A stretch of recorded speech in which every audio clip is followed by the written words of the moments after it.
Deus, povo abençoado do Senhor, graça e paz, meus irmãos. Bem-vindos ao nosso encontro semanal. O título da nossa lição de hoje, irmãos, é Compromisso com a Evangelização. O nosso texto bíblico está em Marcos, capítulo de número 16, né? Do versículo 14 ao versículo de número 20, que diz assim: finalmente apareceu aos 11, está falando o texto a respeito de Jesus, né? Estando eles assentados juntamente, lançou-lhes em rosto a sua incredulidade e dureza de coração por não haverem crido nos que o tinham visto já ressuscitado. E disse-lhes: ide por todo o mundo, pregai o evangelho a toda criatura. Irmãos, marca aí na sua Bíblia essa palavra evangelho, porque Jesus está dando uma ordem aos discípulos, e a ordem é: ide por todo o mundo e pregai o evangelho.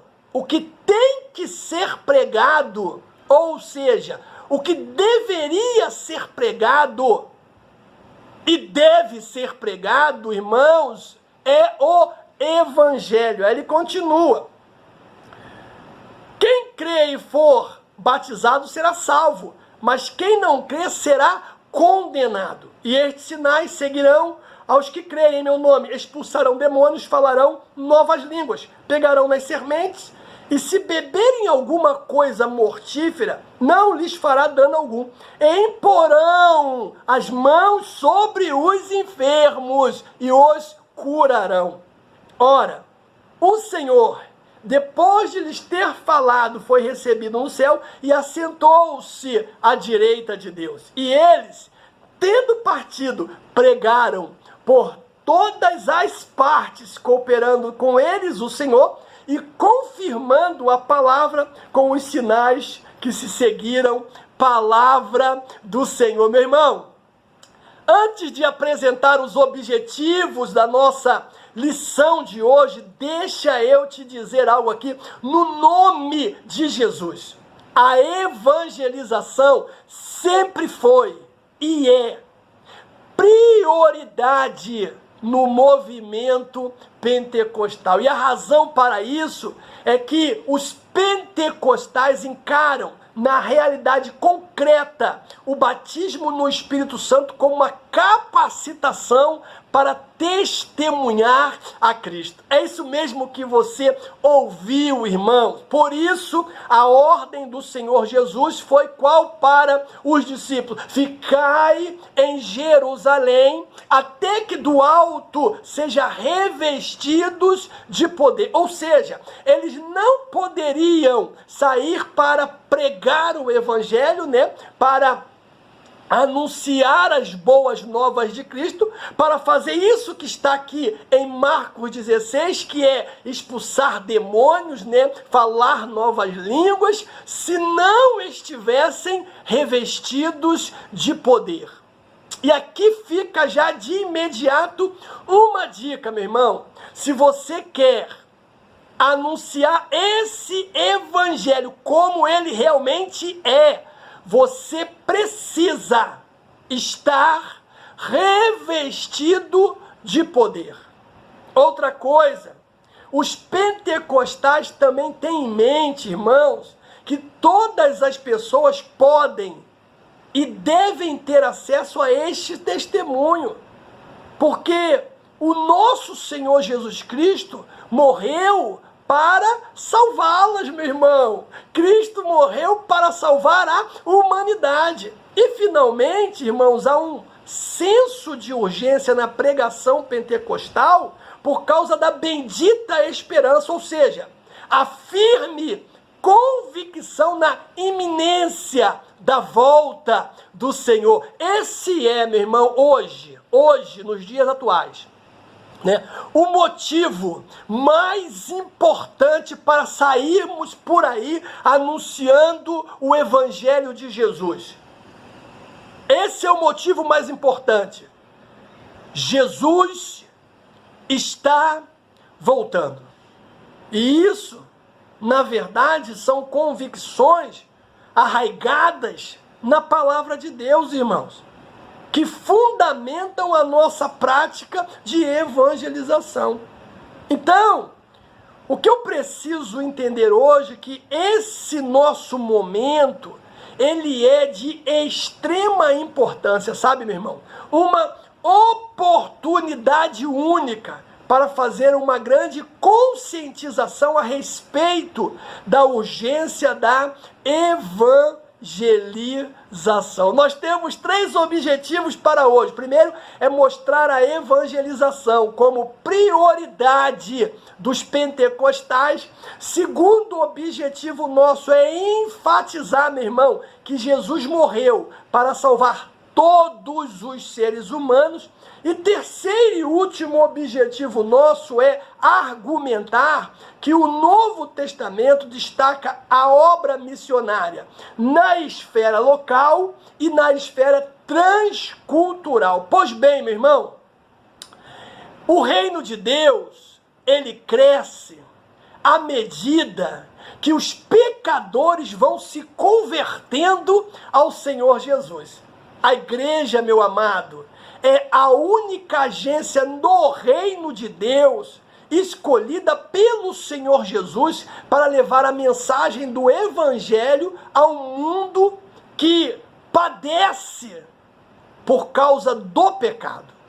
Nós somos, meu irmão, a única agência nesse mundo, sabe, capaz de levar o Evangelho de Jesus às pessoas que estão padecendo. Com isso, nós estamos dando continuidade ao que o Senhor Jesus sempre fez. Cara, isso é muito bacana. Imagina, irmãos, você tem o privilégio, sabe, de dar continuidade ao trabalho que Jesus, ele começou.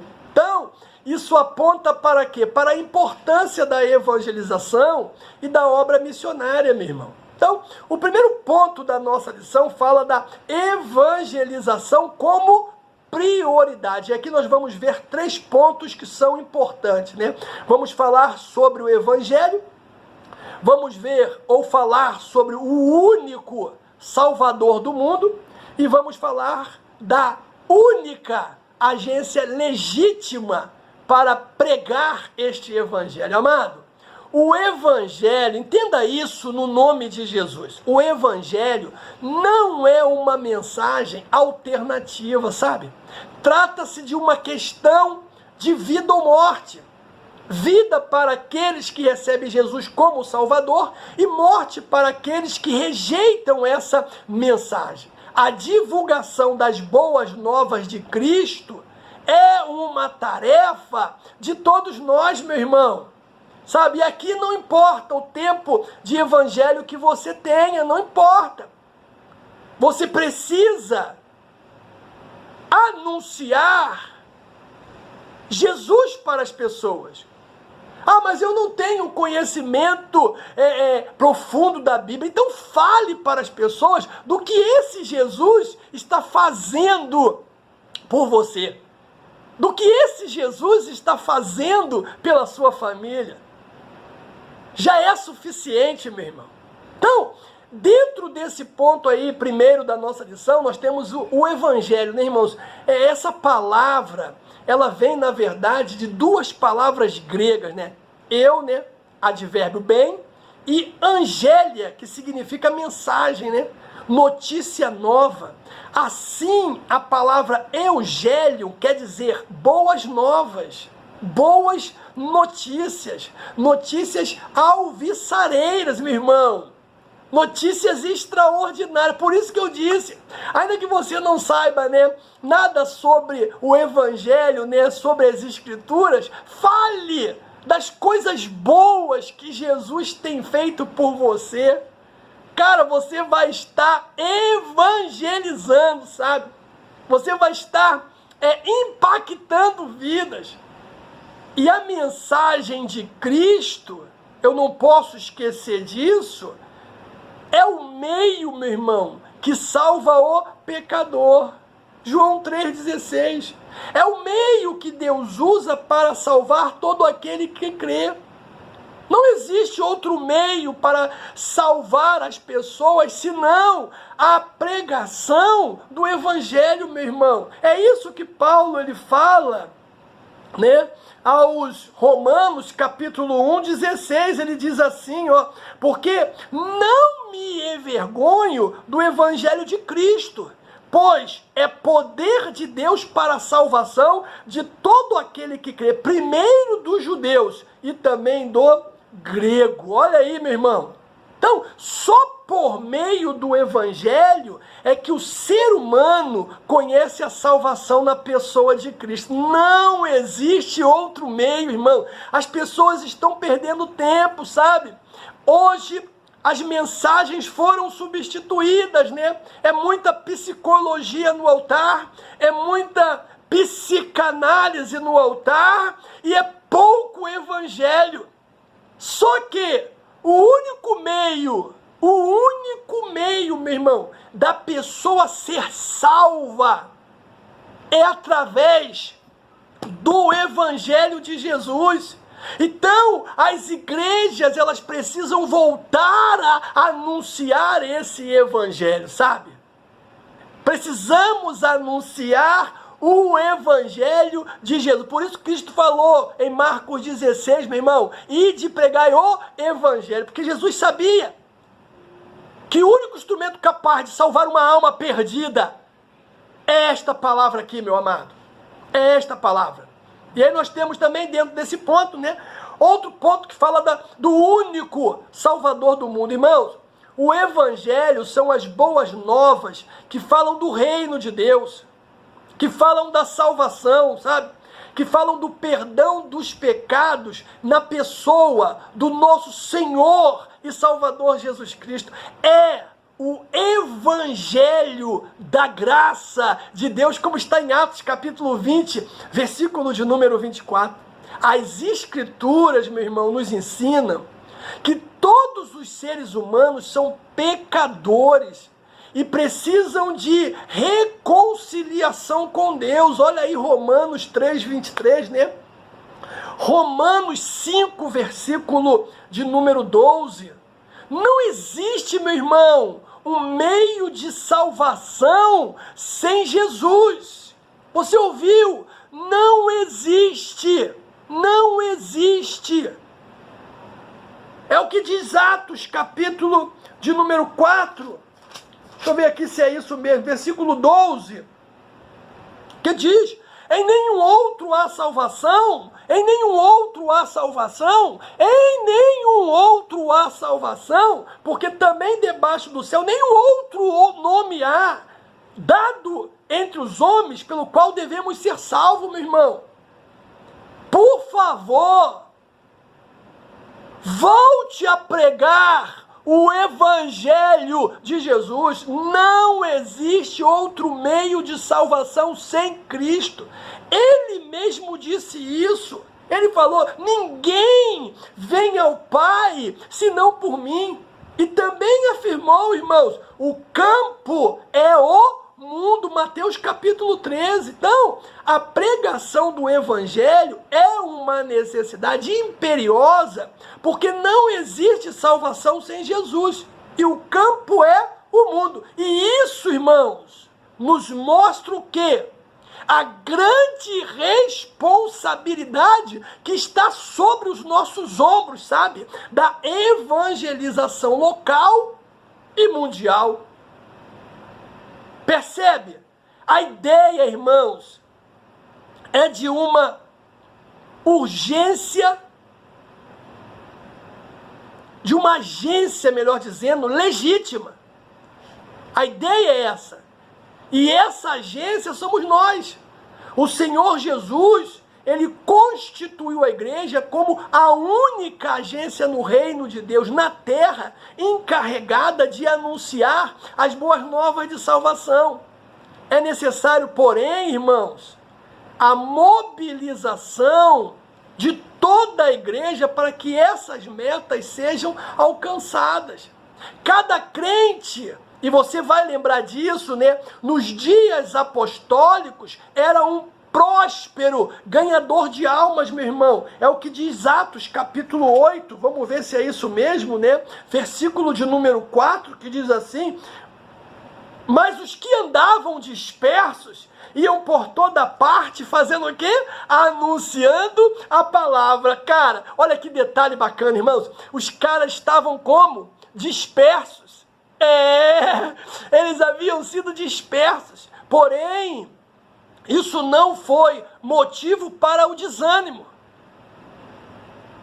Pelo contrário, mesmo dispersos, eles iam, aí quem eles encontravam pelo caminho, meu irmão, eles bombardeavam com o evangelho. E nós, cara, devemos seguir esse exemplo, irmão. Você está esperando ser convidado para pregar no altar, meu irmão, para anunciar a palavra, é isso?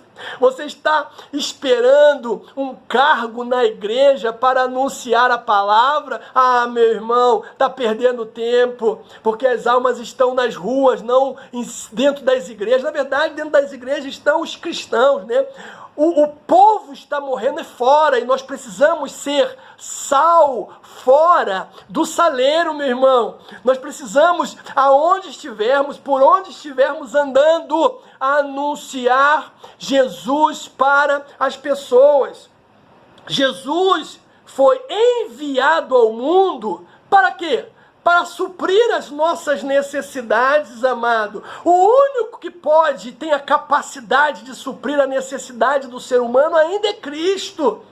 Então tu está pregando aí psicanálise, psicologia, a autoajuda, meu irmão. Isso aí não consegue suprir a necessidade do povo. Pode até ajudar em umas questões emocionais, mas converter a pessoa para a salvação em Cristo, não, só o evangelho, só anunciando a Cristo. Então, Jesus veio para isso, para suprir as nossas necessidades. E se você abrir aí a sua Bíblia, em Mateus capítulo 11, versículo 28, olha que texto, irmãos, sensacional. Vinde a mim, todos os que estáis cansados e oprimidos, e eu vos aliviarei. Tomai sobre vós o meu jugo e aprendei de mim, que sou manso e humilde de coração, e encontrareis descanso para as vossas almas. Irmãos, presta atenção no que eu vou dizer aqui. Primeira coisa que você observa nesse texto é que Jesus reconhece a sobrecarga e o cansaço, né, que fazem parte da condição humana. E ele, mediante esse reconhecimento, ele não oferece uma fórmula mágica para resolver os problemas, como, por exemplo, né, entrega tudo para mim e Deus vai te abençoar, né? Ou confia em mim e eu vou fazer com que tudo de ruim desapareça da sua vida. Venha para as reuniões e Deus vai te encher de prosperidade. Não é isso que Jesus faz. O que ele oferece, meu irmão, nesse texto é a humildade e a sua mansidão. Ele disse, é como se ele estivesse dizendo o seguinte: aprendam comigo a enfrentar os problemas como eu enfrento. Aprenda comigo a lidar com eles da mesma forma que eu lido. O que eu ofereço a vocês, é isso que Jesus está falando, não é a eliminação dos problemas, mas a minha humildade e a minha mansidão. Cara, isso é, irmão, poderoso. É esse tipo de postura que vai nos ajudar a enfrentar as vicissitudes da vida. Sabe? Isso não vem de outra forma, meu irmão. Não vem de outra forma, senão mediante o Evangelho de Jesus. Devemos, irmãos, na verdade, agir como o apóstolo Paulo recomenda em Romanos 1,16, né? Nós lemos o texto aqui, mas eu vou ler novamente, sabe? porque há uma necessidade. O modelo é esse.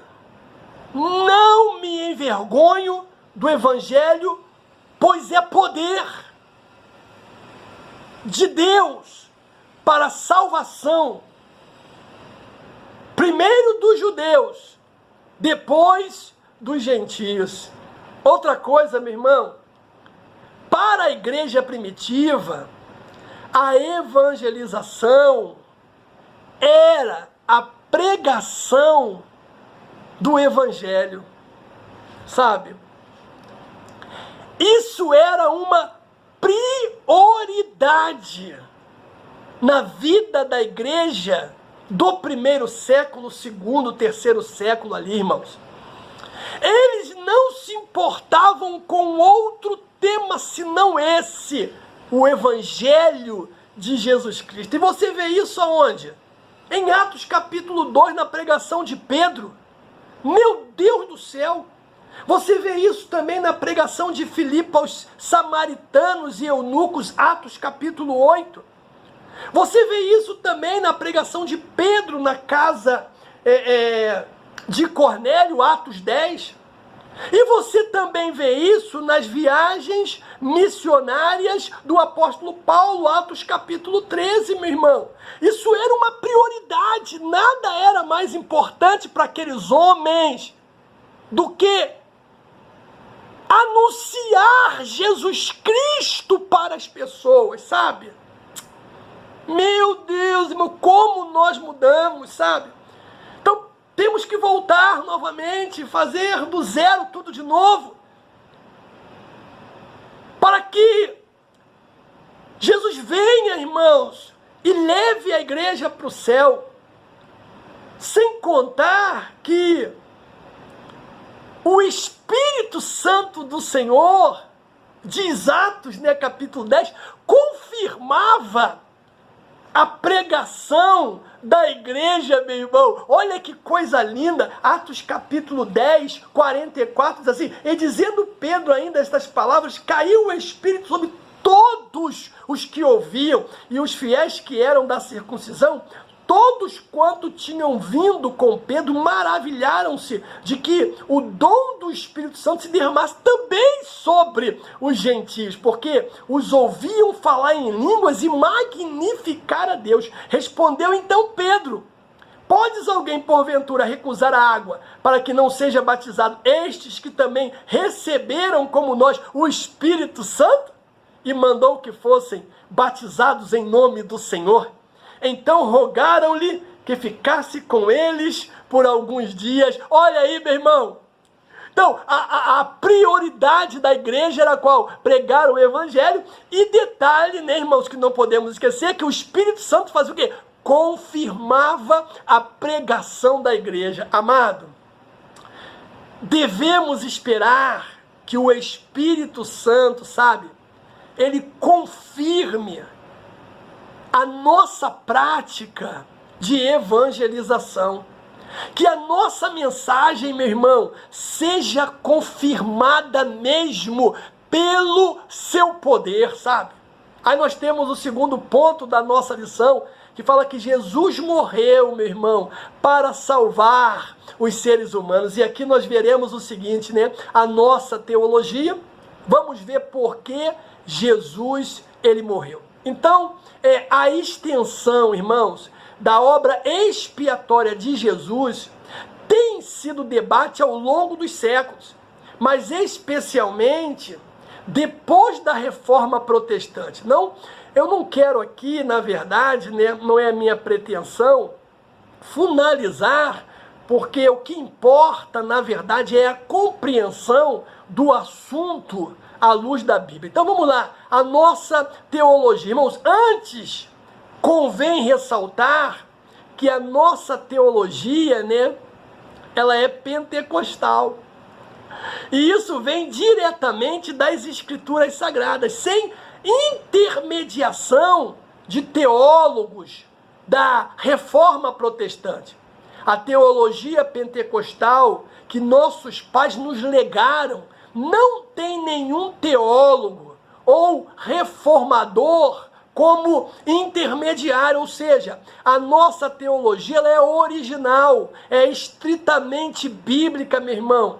É um dos legados, né, deixado pelos nossos pioneiros, é o que diz a segunda carta de Paulo a Timóteo, capítulo 3, versículo 14 ao 17, meu irmão, diz assim: tu, porém, permanece naquilo que aprendeste e de que foste inteirado, sabendo de quem os tem aprendido, e que desde a tua meninice sabe as sagradas letras que podem fazer-te sábio para a salvação pela fé que é em Cristo Jesus.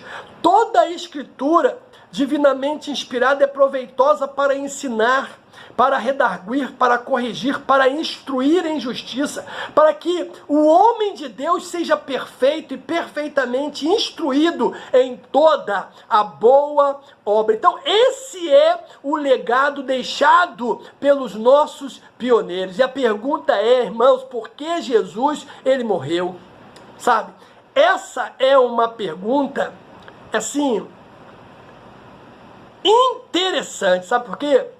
Há muitas discussões teológicas sobre o tema, mas nos últimos tempos os debates eles têm se concentrado em duas interpretações das Escrituras, né? É a questão da expiação limitada, né? E a expiação ilimitada. A expiação limitada, meu irmão, trata-se da ideia de que Jesus morreu apenas por um grupo restrito de pessoas escolhidas desde antes da fundação do mundo. E esse pensamento vem de uma visão teológica, né, ao meu ver, equivocada, baseada numa exegese ruim, como acontece numa interpretação forçada ali de primeira carta de Paulo a Timóteo, capítulo 2, versículo 4. Que afirma querer Deus que todos os homens se salvem e venham ao conhecimento da verdade. Irmãos, nós rejeitamos essa linha de interpretação, sabe? Esse é um dos exemplos, entre outras passagens bíblicas, que eles interpretam de modo a ajustar a sua teologia, e não a teologia bíblica. Então nós temos também a expiação ilimitada. Significa que Jesus morreu por toda a humanidade, e não somente por algumas pessoas.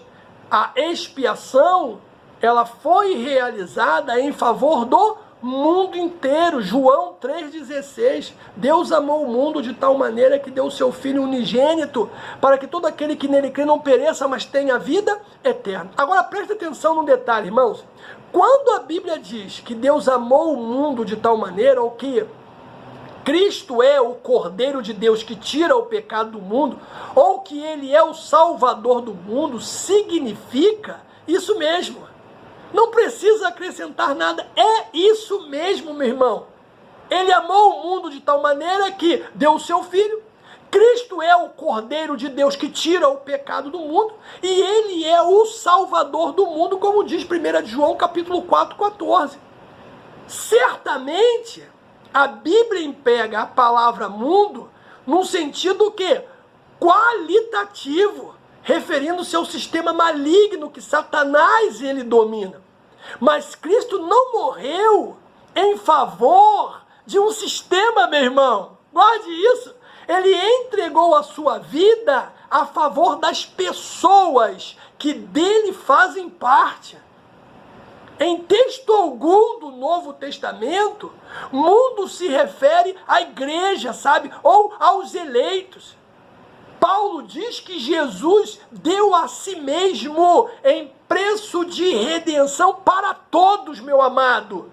1 Timóteo 2,6, para todos. E que Deus requer que todos os homens se salvem. Ele não veio para a igreja, ele não veio para os eleitos. Ele veio para a humanidade. E se você for em 1 João, né, capítulo 2, acho que versículo 1 e 2, você tem aí uma separação explícita entre crentes e o mundo. E uma afirmação de que Jesus Cristo, o justo, é a propiação para ambos. Glória a Deus por isso, meu irmão. Aí nós temos o terceiro ponto que fala da evangelização local e transcultural. Irmãos, e aqui nós veremos a questão da evangelização, vamos falar das missões e os desafios, né, de hoje, ok? Bom, o Novo Testamento nos mostra que o evangelismo, né, e missões são tarefas principais da igreja, irmãos. O livro de Atos, né, que o diga, registra as obras missionárias, registra as missões por todos os ângulos e mostra todas as possibilidades, né, e atividades de um missionário. Se você quer aprender a evangelizar, ou se você quer aprender a ser um bom missionário, meu irmão, convido você a ler o livro de Atos. Atos revela ainda, amados, o poder do Espírito Santo, a obra da evangelização e as viagens missionárias do apóstolo Paulo. Então vamos começar pela evangelização. Evangelizar, querido, é o ato, né, de comunicar às pessoas, né, as boas novas da salvação. Isso é evangelizar. Isso você pode fazer por meio de palavras e por meio de ação. É o que Jesus ele fez. Mateus, capítulo de número 4.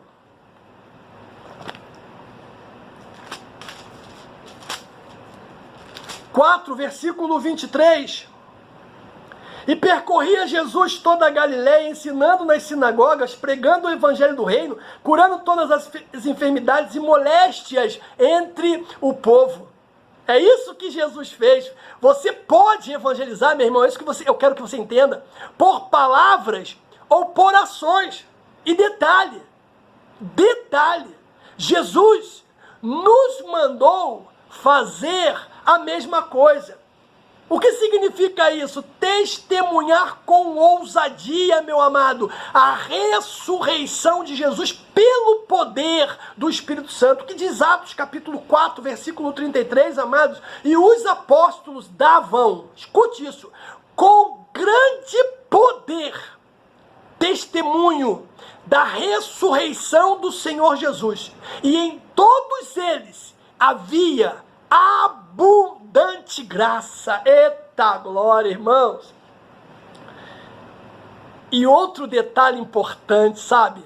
Que geralmente essas ações, elas acompanham as obras sociais. É o que diz Atos dos Apóstolos, capítulo 2.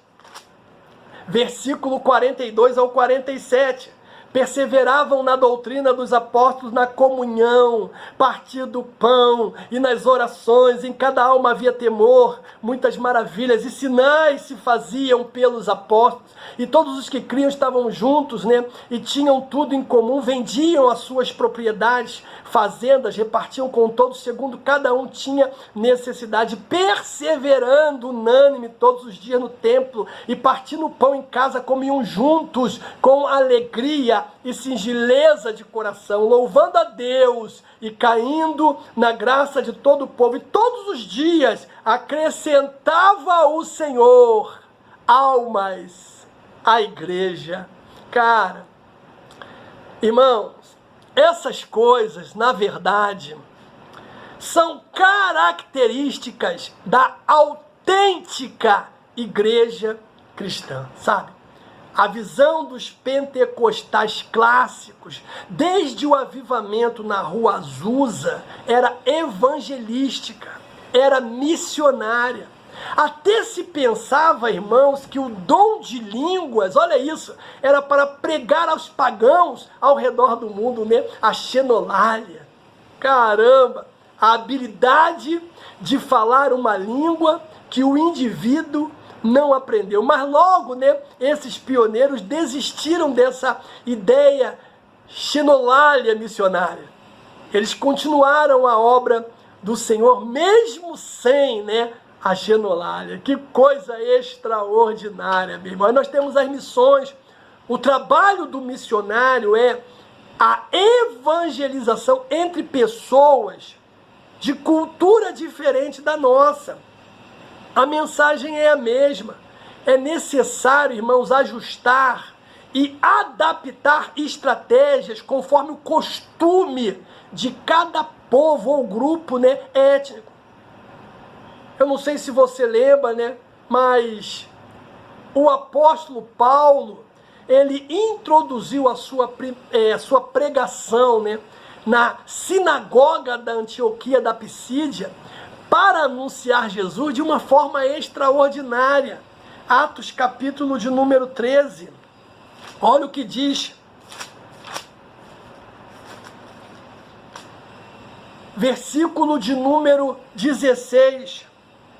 E levantando-se Paulo e pedindo silêncio com a mão, disse: varões israelitas, e os que temais a Deus ouvir. 17. O Deus deste povo de Israel escolheu a nossos pais, exaltou o povo, sendo eles estrangeiros na terra do Egito, e com braço poderoso os tirou de lá. Agora o versículo 32. E nós vos anunciamos que a promessa que foi feita aos pais, Deus a cumpriu em nós, seus filhos, ressuscitando Jesus Cristo. Agora, irmãos, compara aí com o discurso de Paulo no Areópago, em Atenas, Atos 17, versículo de número 21. Pois todos os atenienses e estrangeiros residentes de nenhuma outra coisa se ocupava senão de dizer e ouvir alguma novidade. Estando Paulo no meio do Areópago, disse: varões atenienses, em tudo vos vejo um tanto supersticiosos. É mais ou menos como o povo nos dias atuais, né? Porque passando eu e vendo os vossos santuários, achei também um altar em que estava escrito: o Deus desconhecido. Esse, pois, que vós honrais não o conhecendo, é o que eu vos anuncio. O Deus que fez o mundo e tudo o que nele há, sendo o Senhor do céu e da terra, não habita em templos feitos por mão de homens, nem tampouco é servido por mão de homens, como que necessitando de alguma coisa por ele mesmo.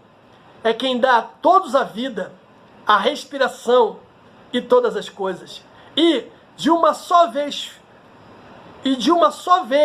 toda a geração dos homens para habitar sobre toda a face da terra, determinando os tempos já dantes ordenados e os limites da sua habitação. Cara, que coisa! Só tinha uma mensagem que saía dos lábios, meu irmão, dos apóstolos. Era Jesus ressurreto. Era Jesus que venceu a morte. Era Jesus que havia ressuscitado, amado. O cristianismo não tem o objetivo de padronizar o mundo, sabe? Nem destruir as culturas. A mensagem, porém, é universal. No dia do triunfo de Cristo e da igreja, cada povo ou etnia se apresentará louvando a Deus na sua própria cultura, meu irmão. Apocalipse, capítulo 5, 11 ao 13, diz: e olhei e ouvi a voz de muitos anjos ao redor do trono, e dos animais e dos anciãos, e era o número dele milhões de milhões e milhares de milhares, que com grande voz dizia: digno é o Cordeiro que foi morto de receber poder, riqueza, sabedoria, força, honra, glória e ações de graça. E ouvi a toda criatura que está no céu e na terra e debaixo da terra, e que está no mar, e todas as coisas que nele há, dizer ao que está sentado sobre o trono e ao Cordeiro sejam dadas ações de graças, honra, glória e poder para todo sempre, meu irmão. Por isso Paulo disse que, sendo livre, se fez servo de todos, judeus para judeus, sem lei para os sem lei. Para quê? 1 Coríntios 9 fala: para ganhá-los para Cristo, meu irmão. Aleluia! Cara, e esse é o nosso desafio nos dias atuais, meu amado irmão. Jesus, ele disse: o campo é o mundo. Ele não disse que o campo é Jerusalém, nem Judeia, nem Roma, nem a minha cidade, nem a tua cidade, meu amado. Jesus não disse para pregar primeiro em Jerusalém, depois pregar na Judéia, e depois pregar em Samaria, e depois ser testemunha até os confins da terra, mas mandou pregar, tanto em Jerusalém como na Judéia, Samaria e os confins da terra. Isso está em Atos capítulo 1. Isso fala da simultaneidade, sabe? Do contrário. O evangelho estaria ainda em Israel, confinado entre os judeus, pois Jesus mesmo disse: porque em verdade vos digo, que não acabareis de percorrer as cidades de Israel, sem que venha o Filho do Homem. Ei, meu irmão, o maior desafio nosso, da igreja desses últimos dias, é falar de Jesus para as pessoas, sabe, meu irmão? Precisamos limpar o altar, meu irmão, dessas conversas, né? Ficar apresentando artistas todos os dias no altar, sabe? Eu fui numa reunião, irmãos, que impressionante, que eu fiquei sabendo mais do artista naquela reunião do que do próprio Cristo. As coisas precisam voltar a ser como realmente elas devem ser. A mensagem que tem que sair do altar, ela precisa ser cristocêntrica. Precisamos falar mais de Jesus, meu irmão. Porque não existe salvação sem Cristo. A autoajuda pode até trazer as pessoas para o templo, sabe? É verdade. A psicanálise pode até trazer um conforto emocional numa área ou outra, meu irmão. Mas o único instrumento que traz salvação é o Evangelho. Por isso a palavra diz que é uma espada afiada de 2 gumes que faz divisão de juntas e de medulas, alma e espírito, e é apta para discernir as intenções do coração do homem. Só a palavra de Deus, só Jesus Cristo, sabe, irmãos, tem poder para salvar o pecador. E nós precisamos voltar a ministrar a respeito desse Cristo. Eu quero concluir dizendo o seguinte, meu irmão: não existe salvação sem Jesus. Ele mesmo disse: eu sou o caminho, eu sou a verdade e eu sou a vida. Há necessidade, irmãos, de alguém para levar essa mensagem de vida para as pessoas. Há essa necessidade nesses dias de pessoas de Deus se levantarem para anunciar o Evangelho. Que Deus te abençoe, no nome de Jesus.